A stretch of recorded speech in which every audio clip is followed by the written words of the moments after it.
Hello, hello, hello. I am up and functional for this evening's Q&A. For those that don't know, my name is Whitney Buckman with Buckman Best Behaviors. And every fourth Wednesday, I come online and just discuss animal behavior, pet training, things of that. If you have any questions, go ahead and put those into the chat, and I would be happy to answer any of those questions that you might have. These can be anything related to a pet that you have, a weird animal thing that you've seen. It can also, maybe you saw a meme online and you just want that explained about why an animal would do something. I'd be happy to answer those questions. Just put those into the chat. If you just want to say hi, also put that in the chat as well. I always love the interaction with people. So yeah, every fourth Wednesday, come online, and I'm just happy to answer any questions people will have regarding just about any behavior. And if it is stuck in my brain, then I will be happy to pull that out and try to give you a good, viable response to it.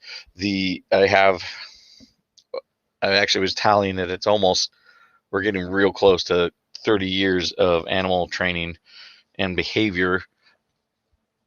For those that don't know, I actually started training back in middle school days.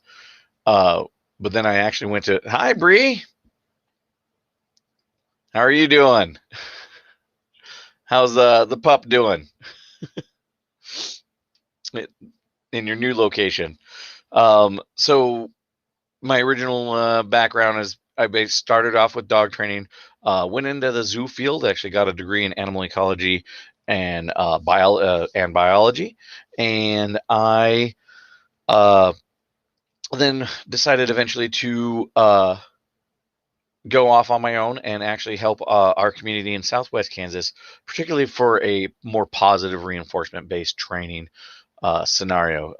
There's a lot of more traditional aversives style trainings, and they do have their place and they do work in certain situations, but they also do come with their own issues, with their own problems.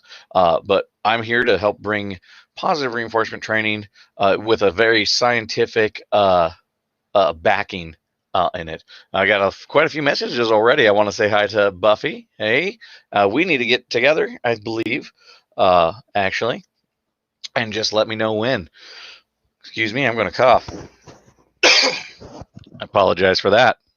Anyway, and hi, Laura. So I see you on there.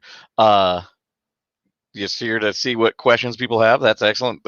Sometimes we get some weird ones out there. There's some very specific situations which I love to pick apart and analyze. Uh, Clint's doing really good. Excellent. Shake, kiss, hold hands. Still working on drop it to give things to me. If you're still working on the drop it, try higher end rewards. Try to get that trade behavior going. And sometimes you just need to use something that he really likes, even more than whatever it is that he's gotten a hold of for a while until the behavior becomes instinctive. I see a question here. I have a dog that was potty trained, and once we got a new puppy, he started peeing everywhere. Okay, interesting. Now, there could be a number of different situations going on. If the puppy's having accidents in the house, then the dog might be picking up on those scents and just deciding, you know what, the puppy can do it, I can do it too. There also could be issue. This can go a number of different ways in all reality. Usually what I adhere to when a dog just regresses almost for any reason, I always go back to the basics of potty training with that dog, in which case I usually start kenneling them up again. If they graduate, for me in my home, they graduate after they are more adult and they show responsibility that they won't go to the restroom when we're not paying attention. Um, the You're going to need to basically restrict his movements so that way he doesn't accidentally pee when you're not paying attention to them. So usually I can find their area where they can go. Somebody has to be monitoring them at all times, and then also put them back on a regular schedule. Like, okay, we're going out at 5 o'clock and 7 o'clock. Go out with them, reward them for going to the bathroom outside. One thing, it could be potentially a jealousy issue, but really I don't try to put an emotional standpoint to it because we can't read their minds. So it's very difficult to analyze the emotional response. So what I look at is just what behavior are we actually seeing and what can we do to change that. So usually it's a reward based for going outside and restrict the number of times that they can end up going inside.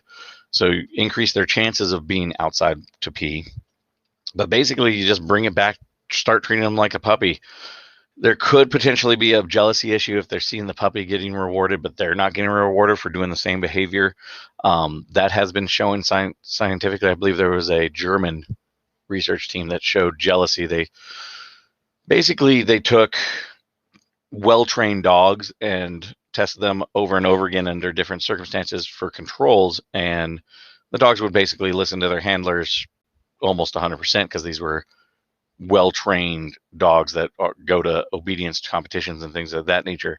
But then when they took the two dogs next to each other and one was getting a reward and one was not, the one that wasn't literally would stop all behaviors within 3 to 5 times that the other one got a reward of their own, and they didn't. Dogs, all animals actually do exhibit jealousy, so that could be at play. I need more data about the situation in the household and with them. If there's a sudden start of peeing, if it's around the house, then I might also check them for a UTI just to be on the safe side to make sure that that's not a factor. Usually, though, the fix to when a trained dog starts peeing again, first make sure that they don't have a UTI or some other kidney or renal issue, and then just go back to basics, start up over again. It never takes as long as the first time because that is in there. They just need to remember it. Let's see. Laura says target training is going beautifully. How do you start station training? Okay. Man, I'm just coughing up a storm today.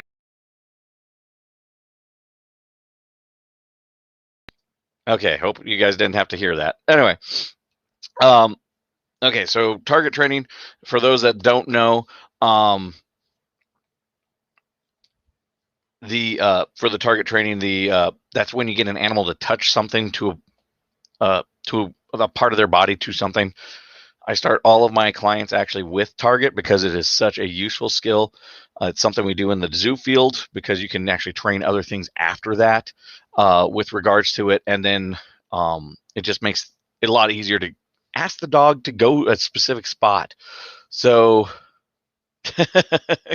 apparently my cough mute switch was on point this time around. Excellent. Thank you. So target training is when you touch a body part or something. And with Laura, I asked her to start working on target training with her dogs to start getting them to leave each other because they were having arguments and things of that nature. And that's apparently going beautifully. So now for station, actually what I usually do is I actually start with the target and say, I kind of point to the area, but hold my hand in the way that I would for a target. And then as soon as they go over there, I click. Then eventually I stop using the target and I just kind of point to it. And then as soon as they get a body part onto the whatever we're stationing, and I should explain what stationing is. Stationing is when you get an animal to go to a spot. So this would be like kenneling, going onto a scale, going to their bed, a standard location. Sometimes we actually will have like little circle dots and we throw those out, and that's where the animal needs to step their paws on, or they need to sit on it. Anything with a location, that's station training. So I actually use target to start getting them the idea of where I want them to go. And then once they go there, click, and then I actually throw the treat onto the surface of the thing that I want them to go to. So that way they get more correlation with that object or that location. Oftentimes I use this to give an animal someplace to go. When I don't want them, for example, going to the door, we actually work on station training them to go someplace a little further. So with starting with the station training, I would actually use the target, which is why I start with target, because you can teach other things after. Then you wean the target part away and just start pointing to the location and saying bed or whatever the word is that you're using for that location. All right, let's see here. Also got, okay, you think that it could be jealousy of the other dog, scared of the small one. So, okay, actually, now that you put that in there, that could also be another factor. If the dog is scared of the smaller one could also be guarding the way out, and the dog might view that as a scary thing to cross because they don't want to cross paths with the small one. In which case they just hold it in or find an alternate, because in this case it's not so much that they're not getting rewarded for going outside, it's that they're fearful or having an aversive effect from that small dog that's actually making them want to just find someplace else. So that also could be a factor, in which case you need, one thing I would do is create a routine with the dogs. One goes out, then the other one goes out, and make sure that the little one doesn't turn back and go after the older dog. So that could also be a factor, which is why that can be a very complicated thing. Lots of little things can go in there. Zoe is doing awesome in new places, meeting new. That's awesome. We were just having some struggles there with the new places with the pup, and she's finally getting. Sounds like she's finally getting some of that just confidence with meeting new things, because that's a very common thing with puppies, especially they might be doing fine for a while and then they kind of reach that teenage awkward phase, and some people blossom and go crazy during that phase, and some people go inward and go, ooh. Sometimes dogs do that, so you just kind of have to guide them in a positive way until they open up with lots of people. So we've been working with Zoe with that as well. Okay, Mark, what's happening, man? We have an extra anxious kitty who overreactive to two of our other kitties. They are fine with our other kitties, but hides from these two and loses control of bowels, hiding from them. Okay, so we got a major fear effect going on. How much? So the issue here is, the question is, are these cats doing something to this other cat that's creating this fear? Generally, the answer is yes.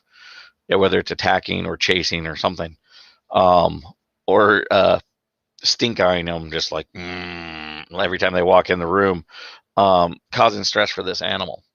So the thing we need to do, and that's the case, then we have to actually do multiple trainings. We actually have to train the other cats to not attack that one, have her separated. Okay, so maybe she's just getting the stink eye, or and can tell that they're angry or whatever with the other cat. So what I generally do is I actually work on a training regimen. I actually will target train the cats as well. I actually have a cat client that I'm looking into right now. I've had a number in the past, and people who say cats can't be trained, they can totally be trained. They just have different. She's not been attacked. Okay, so she just, for some odd reason, is afraid of them. Could be stink eye that maybe you are or are not perceiving from the other cats. Could just be they remind her of some cat that maybe she has a history with out wherever she came before your place. But cats can be trained, and what I do is I actually start with a target train. If it's a friendly cat, then I'll use my hand. If it's not a friendly cat, then I'll get one of my wands. Do I have one nearby? I do. So I will actually have one of these and target train the cat to that. I'm going to move that mic just a little bit so you get less breath. So I will actually have them boop this with their nose, and the reason I do that is so that way their head starts going in a direction I want. And we first start with no stimulus. So basically we target train them to something like this.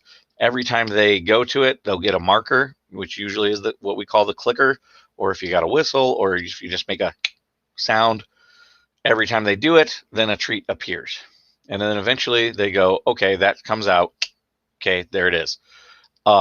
If you're dealing with cats, if you're dealing with anxious cats, like we are in this situation, what we would do is, and also I'm liking that this is actually from the YouTube channel, had some issues with the chat program there, and now it seems to be working fine. So that makes me happy.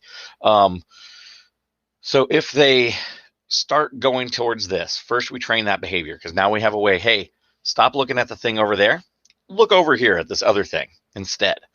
So every time we get them to do that, then we start adding the stimulus of the other cats. I usually start this off in a safe way.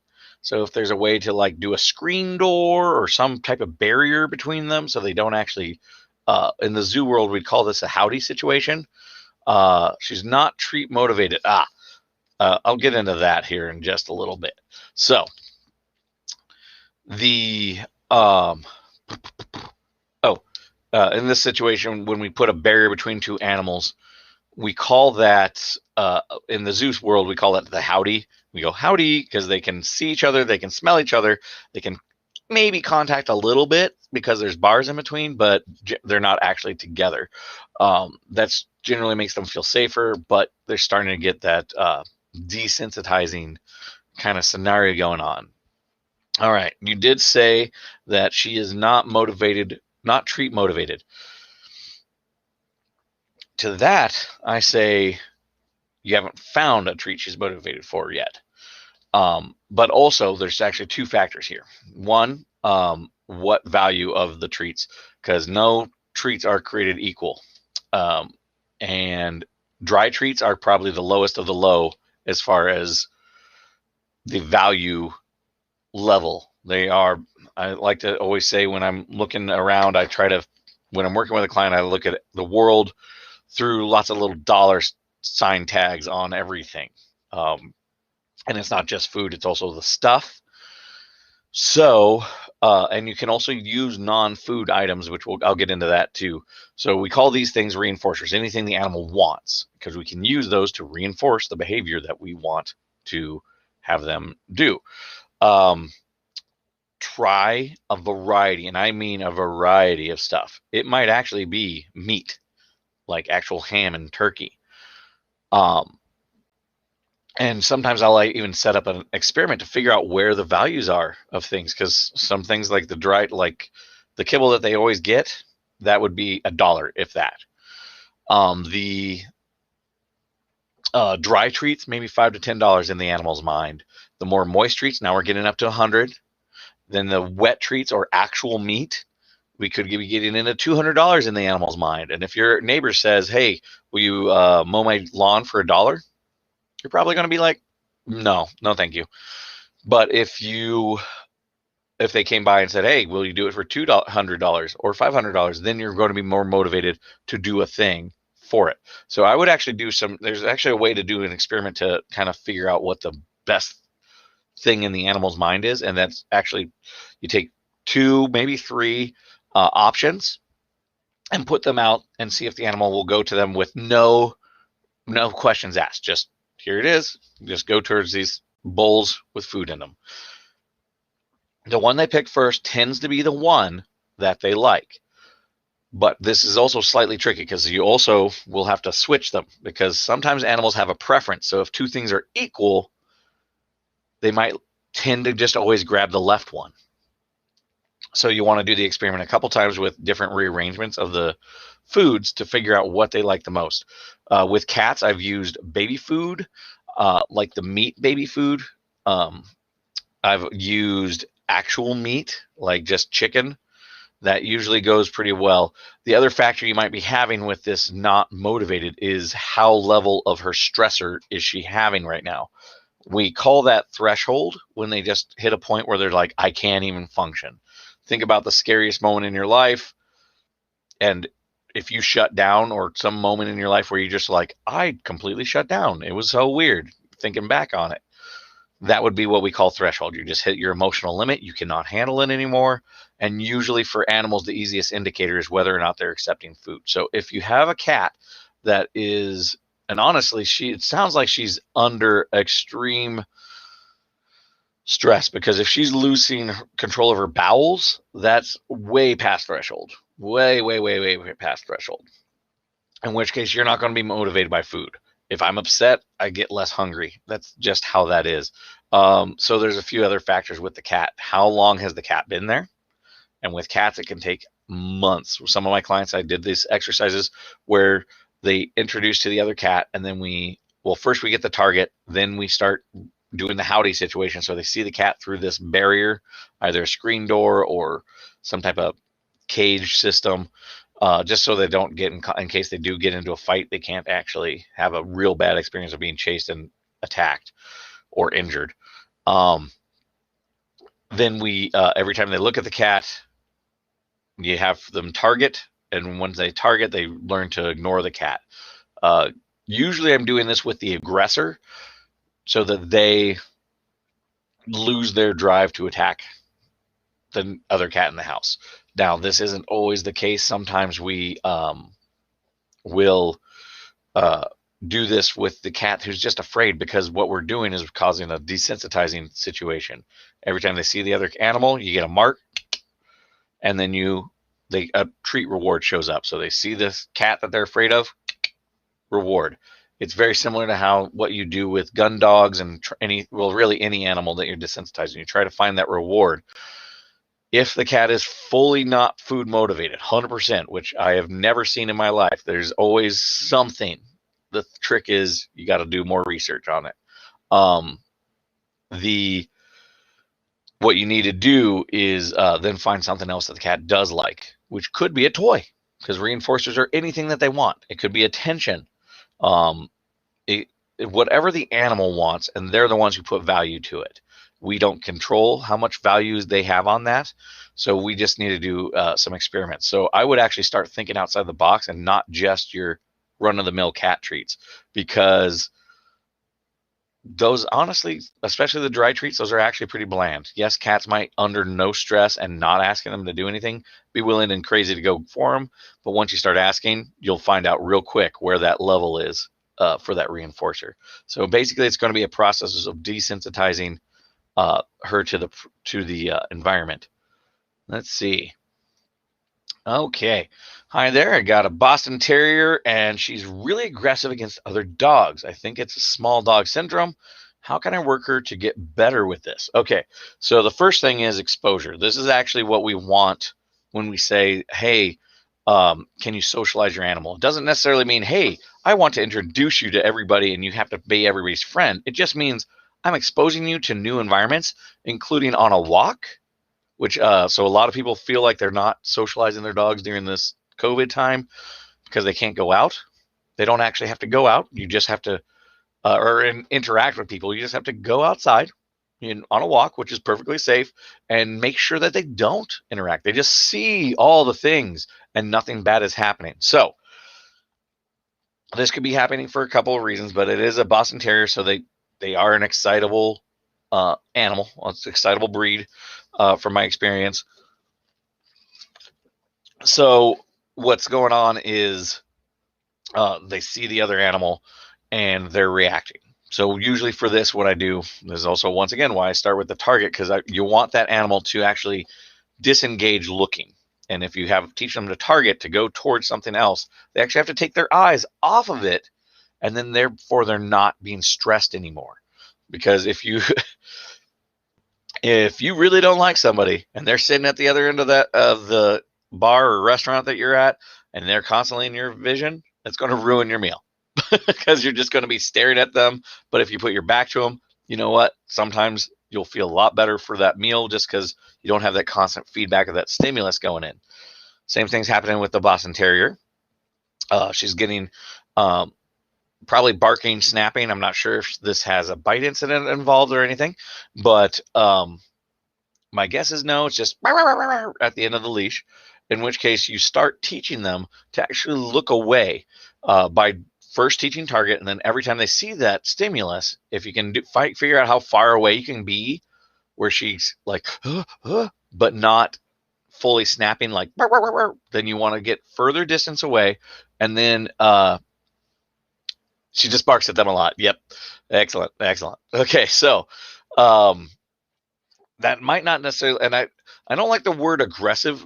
word I prefer for that is reactive, because we don't know if it's coming from a place of anger or if it's coming from a place of just excitement. Um, uh, and with their scrunched up faces, they're also hard to tell sometimes. But so basically, I would, every time she looks away, that's when I mark. Or if I have a clicker, I click. If I have a whistle, if I just say good. Now with a marker, if I use verbal, I try to shorten it up so it's more consistent. But basically, as soon as they look away at all, even at first, it might just be one of these numbers. Instead of looking straight at it, just, huh? Mark, and then the reward has to show up on the opposite side of them. So if the, now let's see, the stimulus is here, then the reward has to show up here. So that way, they have to complete the behavior of turning away from it and ignoring it. And then eventually what happens is they learn better things happen if you do it away. You're going to need to do this in a controlled way. And that means really what I use to control is distance, because distance is the easiest thing that we can control to gauge the strength of the stimulus, because even barking at them is a reinforcer. So what I say is reinforcers are like gravity, and the closer they are together, the stronger it is, or magnets, whatever metaphor you want to use. But if you want to weaken it, you just increase the distance. So if they're good at 50 feet, but not 40, then you stay at 50 feet and keep practicing and practicing so that they turn around, ignore that. Then eventually it will get better. And then you practice at 40 feet, then maybe 35, then 30, and slowly get closer and closer. You might find a point where you can never get super close, but the thing is, you make it much more functional, and you give them an alternate behavior of, oh, I understand I need to go this way when this situation happens. The issue that we might run into if you use things like choke chains and stuff, there's aversives or punishers, is sometimes, especially if the timing is off, they might actually not understand. They might not find that they understand exactly why they're getting choked up, and they might actually blame what they see and not their own behavior, in which case they start with punishment. They actually sometimes start blaming the other dog, in which case the fuse actually shrinks and they want the dog to go further and further. Almost, let's see, your dog almost lunges and almost jumps on the leash when we walk around other dogs. Okay, oh, this isn't the same person. So basically this is the same thing. So what we're doing is we're actually desensitizing the animal to the presence of these other dogs, because for whatever reason, they just get so excited to meet another dog. And sometimes this happens because people improperly socialize. And by that, I mean, they always have them say hi to the, okay, I'll get into that. They always got to say hi as puppies, because every time they met another dog, maybe it was because you took them to the dog park. And if every time they met another dog, they got to complete that hello, hi, and play for 30 minutes, then they learned that that's what they expect from every dog, which is why I actually prefer just socializing them on walks, periodically doing the dog park thing, but mostly walks, so that they understand, oh, there's a dog over there. I may or may not get to say hi to them, but most likely not. And then they have that emotional resilience, so they can actually deal with that emotionally, rather than, oh my God, we're going to play for. So that could be a factor, depending on the early upbringing. Could just be that they're super excited. Let's see, Jose, you don't use a choke chain. Good, excellent. Usually just pick her up and move her when I know there's going to be another dog coming near us. Okay, excellent. I do like that. One thing I would add is actually offering her treats. So if you walk by and the dog's on your right side, I'm not sure if it's mirrored for you guys, but this is my right. And then I would actually put the treats over here on the left side. So picking her up, dog over here, treats over here, because then you're asking her to also look away from there, and higher reinforcement will be if she ignores that dog. Otherwise, she's just going to be like, oh, constantly in your arms, squirming, and maybe talking at the other dog. Another factor with this is the dog is learning from your own reactions as well. So one thing that I will note is sometimes with clients, what will happen is they've been dealing with this problem for so long, and they see a dog from the other side of the street and they sigh, like, oh God, here we go. And as soon as they sigh, the dog might not even see the other dog, but then it goes, game's on, because they've learned from your reaction. So sometimes we have to be actors and be very calm in the situation. Yeah, most people haven't taken treats on the walks. And one question that I always bring up is the walk is the point where it has the most reinforcement and the most just crazy emotional stuff that you're dealing with. And yet that's the time that we don't bring these reinforcements. So now I tend to not bring them for runs with my dogs, but that's for a health issue because running with eating and stuff like that doesn't go well. But if we're just doing a walk, that's not physically exerting enough. Bring treats, because otherwise you have nothing else to compete with. We call those competing reinforcers. The dogs over there, and then the stuff that you want them to do. And if you don't have treats, then you're not even in the competition. It's only going to be that stuff over there. Okay, it sounds like we have two people, Jose and Jessica, that are having the same issue. Good to know, just can't ignore them in whines. Try to pull him away from them. Yeah, so basically what I do is I always start with that target training, so I make them touch my hand or just something on the other side. With one client, I actually recently, what we started doing is just, we'd go by a fence, with a fence that had dogs on the other side, and literally right on the other side of the sidewalk, opposite of that fence and the dogs, treats would just start showing up, which means unless your dog's past threshold, in which case, if they're past threshold, you're not going to learn, so don't throw the treats out. Threshold, if they're not interested in the food at all, then they're past threshold. That's the easiest indicator. There's other indicators, but if you're a normal person that doesn't have an animal background, if they're not eating, you're past threshold. If they normally will take treats from you and they're not in this situation, they're not thinking anymore. So you just need to control it in their calm situations, and then we build the stimulus stronger and stronger when we practice. But basically, I would toss on the opposite side of the sidewalk, and in these situations, you actually can't err. A lot of people will err on the side of too few treats. Never seen anybody err on the side of too many treats, especially a client. And honestly, it's much easier to fix if there's too many treats than there's too few. So in those high stress situations, you definitely want to be like chucking them out. As time goes on, they will get calmer, and the amount of treats that we need in those situations drop. But under the initial, when they're already going crazy about stuff, that's when we need to start. Excuse me, I'm gonna cough again. Okay, there we go. So in those situations, you definitely want to reinforce more. Otherwise, they have no reason to ignore those things. Okay. All right. Let's see. I got this one looks like it's going to be a tough one, but we'll see what we can do.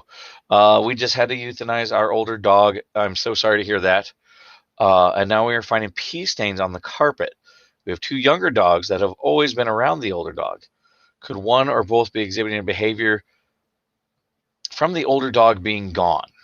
Oh, this is tough. Yes. So they could be mourning. I actually was talking about this a little bit earlier with when it came to dogs that revert back, particularly with these pee behaviors. This could be for a number of reasons. First thing, I always check, get them to the vet, see if make sure it's not a UTI or some type of renal issue that's developing. Because that obviously, if you can't control your bowel movements, then that could be a physical problem as well. So first I check that just to make sure we can clear it out. And sometimes it doesn't necessarily clear it out, but at least there's nothing obvious. Then we work on the behavior. So with the behavior, whenever we get back to peeing from a dog that's been potty trained, I would actually revert back to what I do with them as a puppy, which means I generally kennel them when they're puppies. if I can't pay attention to them. So, i.e., when I'm at work or something like that. If I'm home, then I restrict them to certain parts of the house. I might get baby gates or something, some type of, or those, I get those pins, but I don't use them as a pin. I use them as like a long gate. So that way they don't, uh, uh, so that way they don't,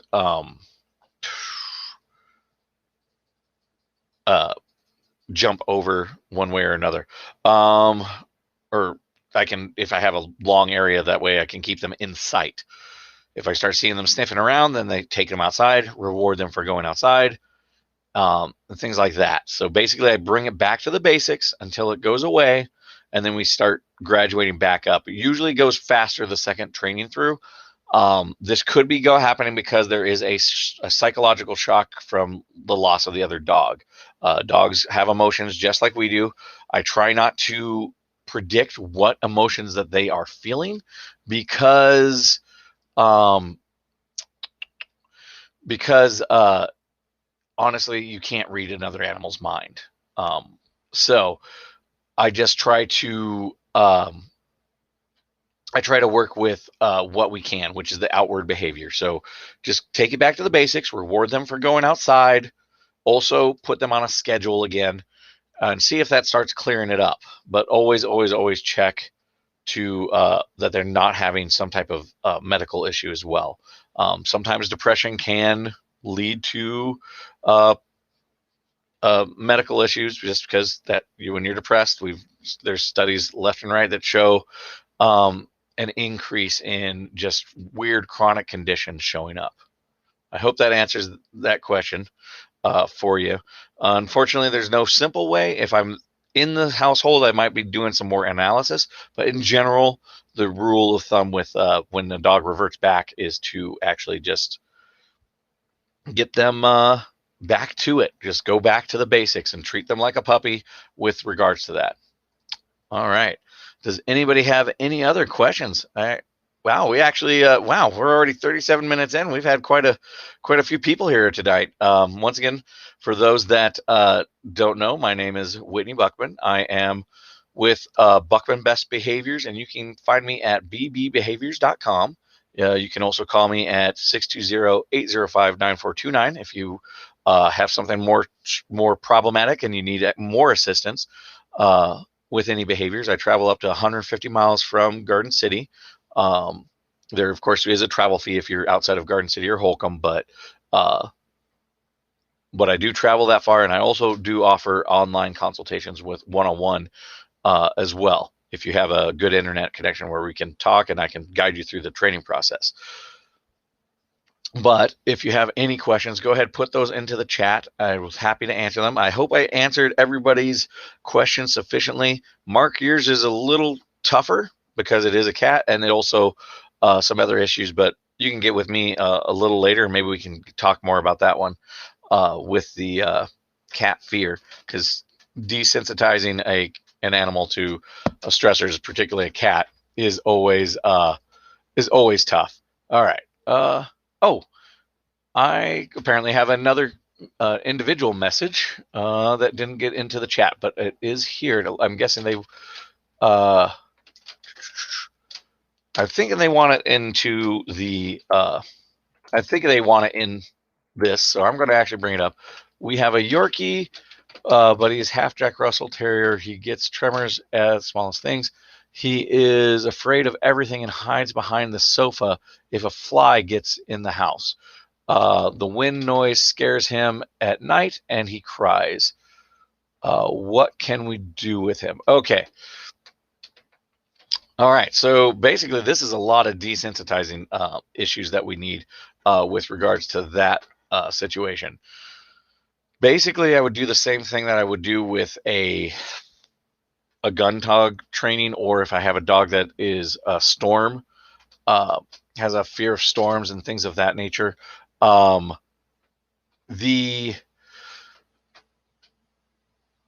Basically every time a loud noise happens, we would have to create this reward-based system. So it would be click reward. I actually have a game that I start with called the bucket game. I learned it from some other trainers, where basically we get the animal to focus on something, and once they're focused on it, Then we start adding the stimulus, because this, just the consistency of the reward comes from this, as long as I look at it, no matter what's going on around me. So first I start with that. Just look at this. And every time they glance, they get a reward. I pull it out of the bucket, give it to them. The bucket's full of food, by the way. That's what the bucket, it sometimes is just a bowl. But we would do that, and we would then add in the stimulus. So first they're looking at it at glances, then I'd have them look at it for a second to 5 seconds, etc., just staring at this bucket, and treats come out. Then we start adding the stimulus that they don't like, because you need to get basically they need that emotional resilience. They need to understand that they're not going to be attacked every time something comes around the corner. I'm going to actually type to this person, make sure that they.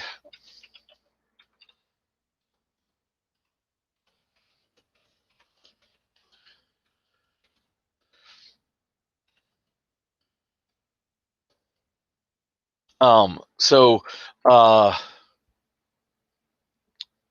so basically, yeah. So anytime those loud and scary noises come up, we make sure that they understand that that's what's causing the reward to come out, and then it stops being as scary and becomes a reward-based situation.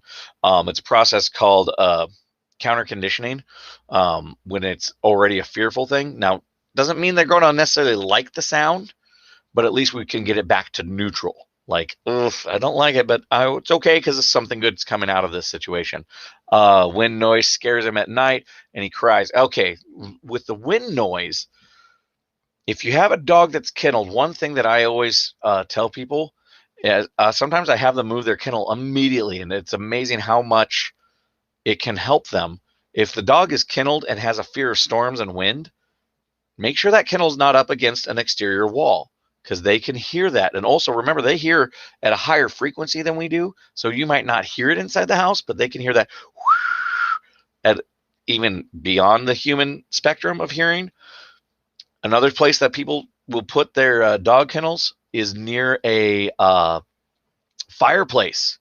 And a fireplace is just one giant whistle during a snowstorm. So these are issues that we can address. So if you have a dog that's kenneled, or maybe they're wherever their safe spot is, make sure that it's not against an exterior wall or underneath a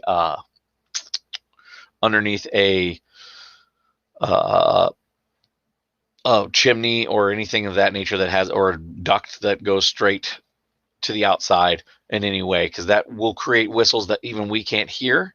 So you might be like, why is the dog reacting? Well, they can hear things that are on a different spectrum than we can. So keep that in mind. Also, it could be a smell, but really what it comes down to is we create this safe spot and desensitize them to the noises in the first place.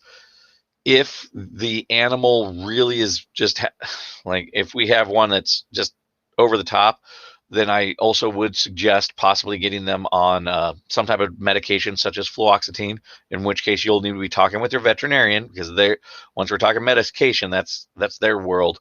Sometimes I might say, you know what, this dog could do that just to take the edge off, just like a person. If you have high enough anxiety, you just need to take that edge off, and then you can start working and thinking things through a little bit better. And my side is more the therapy side, where we keep it going and just make things a little bit better. The other thing that you could do if you have an animal that just freaks out at nighttime because of noises, get a white noise machine, something that just kind of cancels out other noises and keeps a constant flow. With a white noise machine, they're less likely to hear those little clanks outside and react a little bit better. In fact, there's one kennel, one of the best kennels I've seen, super expensive, of course, because it's awesome, but it's for dogs that have those storm anxieties, and they have the walls that have the soundproofing, but on top of that, they actually have speakers inside that will play this white noise, and the dogs find it maybe a little calming, but the main thing is they're not afraid of it. But the big thing is it cancels out those like extreme sounds, like the sudden bangs of fireworks or something suddenly coming up. It just kind of muffles them out a little bit more with the noise cancellation effect of white noise. So those are things that I would do if you have a dog that is suffering from fear effects. It's going to be a lot of, once again, that word desensitizing, getting them used to those stimuli and giving them some type of positive feedback loop. Otherwise, there's the fear will feed itself is the problem that we run into. So, all right, I'm just going to let this person know. If you missed it online, I can get back with you later.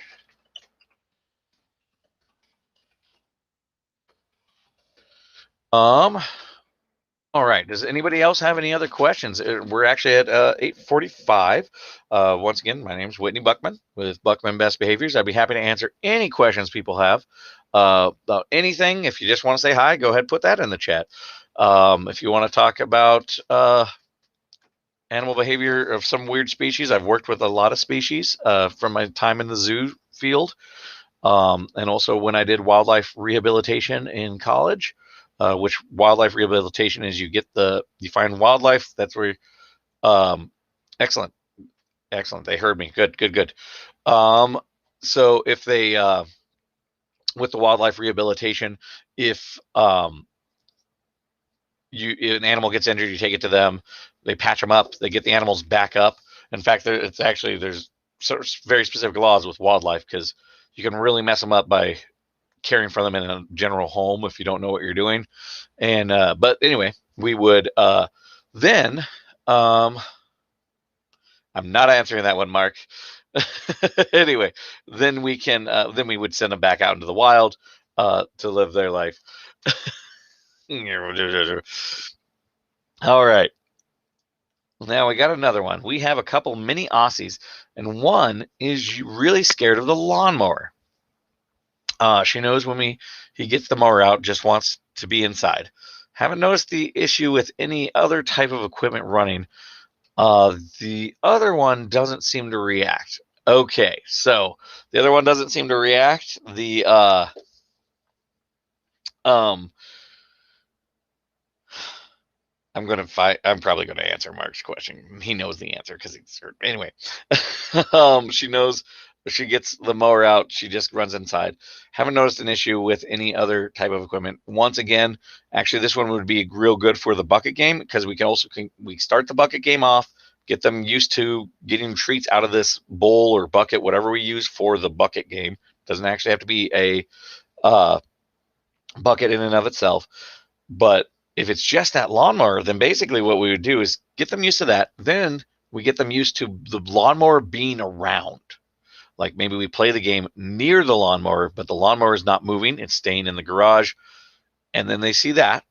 Then we might move it a little bit further away from the lawnmower, but we might act like we're starting to start it up. But we don't actually start it up. We don't crank anything. We don't do anything. We just if it's a riding lawnmower, put a key in or just kind of mess with it a little bit. Get them used to that. Then we start trying to start it up. Get them used to that sound. All while, so basically one person's going to have to be dealing with the lawnmower, one person's going to have to deal with the dog and constantly giving treats to the dog every time they ignore the lawnmower. They will look at it, and then once they look back at the bucket or the bowl that we're using, then they get a reward. I'll need to make another video. I've made a video for a client regarding the bucket game. I'm going to need to make a more generalized one. And then I'll probably play that on here at some point in time. But basically we use that to just because once we have that trained behavior of, hey, look at this thing instead of all this other stuff going on around, then we just go back to that. But it would be a very slow process. Honestly, I probably would actually just have the dog inside. Another thing you could do is have the dog inside doing the bucket game while the lawnmower is outside. And then that would at least get her used to the sound of it moving and create less stress while it's around. So that way, okay, food comes. Food releases endorphins. It's why we have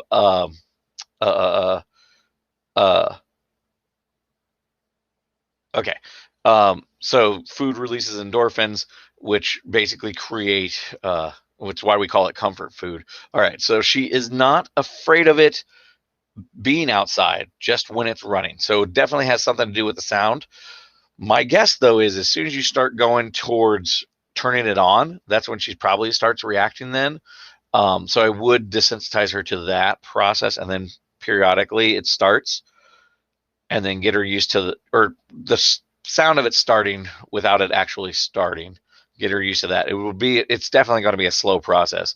You might, if it is just the running noise, you might want to just start with that second strategy that I was talking about, where she's inside the house and safe from the big scary mower, but when she hears it, treats start coming out, and that'll help start desensitizing her to the sound itself, and then we get her closer and closer to it while it's running.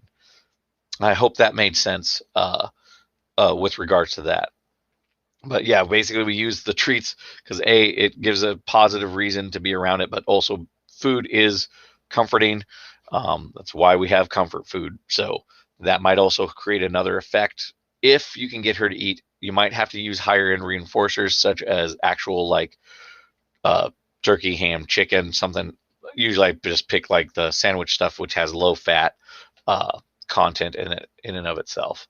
All right, Mark, I'll answer your question. Penguin, he asked what the body fat percentage of penguins is, and penguin body fat percentage is over 50%.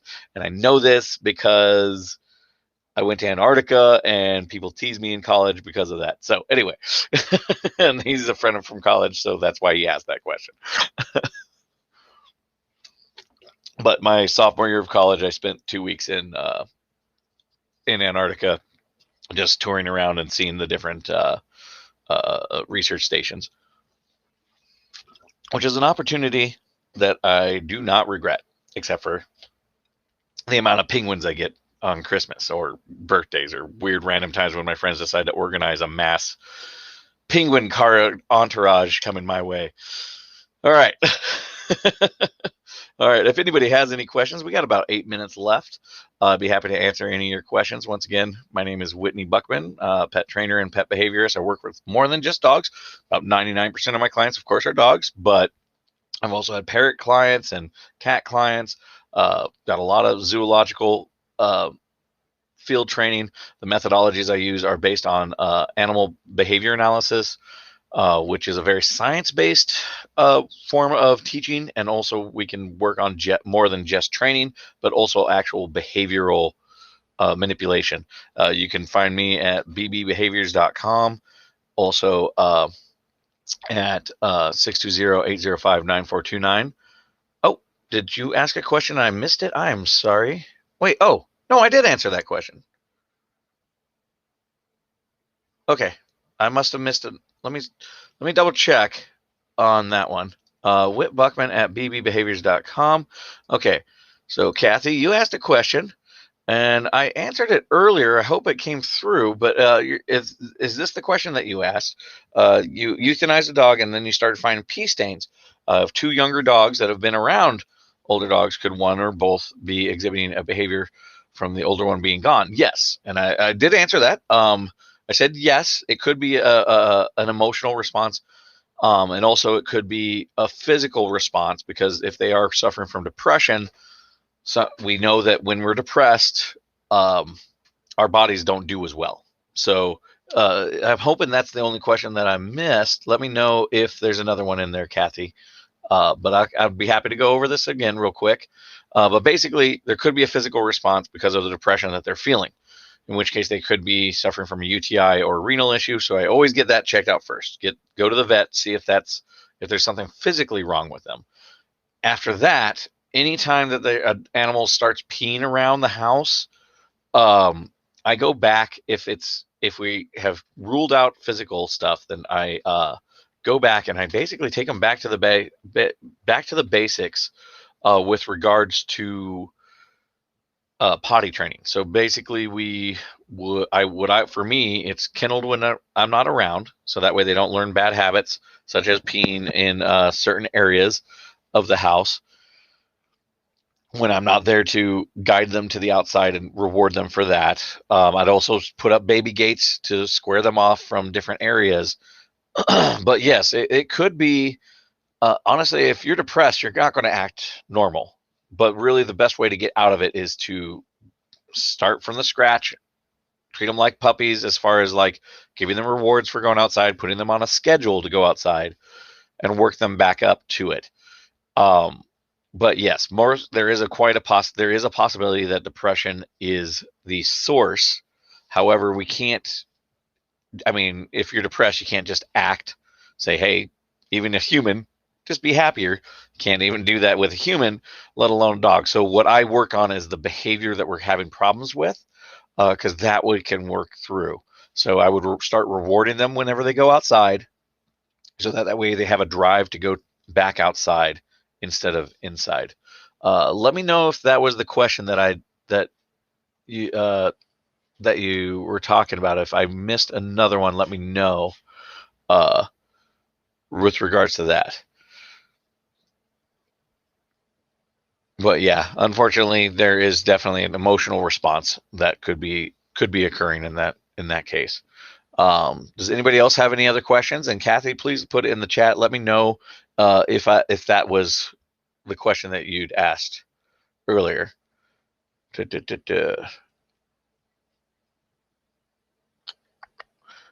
Otherwise, we got about 4 minutes, and I don't mind going over. If anybody has any other questions, let me know. And also, Kathy, if I do leave, and this is we end the talk, and I didn't cover the question that you put in there, just go ahead and message me, and I'd be happy to see about getting that question answered for you. All right, so oh, okay, not a problem, not a problem. It's the world of the internet, so that could, and also I never know if how good our the connection is all the way. It's the world we live in. Okay, so once again, you can reach me at whitbuckman@bbbehaviors.com. You can also give me a call at 620-805-9429.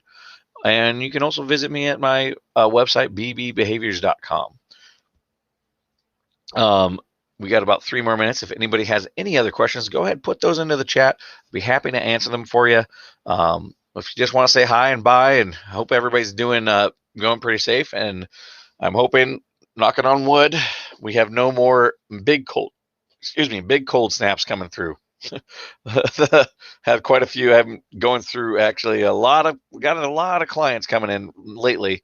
But we also had a lot of rescheduling because of the extreme cold, because it was pointless to go try to walk a dog in negative 20-degree weather. It wasn't safe for the human, and it wasn't safe for the dog in those cases. Although I was being very entertained with all the videos of huskies and Pyrenees that were like, no, we're good. Just making themselves in a little snow shelter of their own, digging the clients or the handlers or the owners just begging the dog to come into the house. All right. Well, I thank everybody for visiting with me. You have a couple more minutes to put anything in the chat. Anything comes up, go ahead and message me on any of the things that I mentioned earlier via email or the phone or via my website. And I'd be happy to answer any questions you have. If it's something we need to schedule, just get in touch with me, and we'll schedule something up. I travel up to 150 miles from Garden City. There is a travel fee outside of Holcomb and Garden City, but we travel up to there. In fact, I got a few even travel as far as Oklahoma and Colorado on occasion. But yeah, I hope everybody stays safe, and thanks for visiting with me. And if you have any other questions, just let me know. I'd be happy to answer them. From Buckman Best Behaviors, you all stay safe, stay warm, and have a great rest of your day. All right, bye now.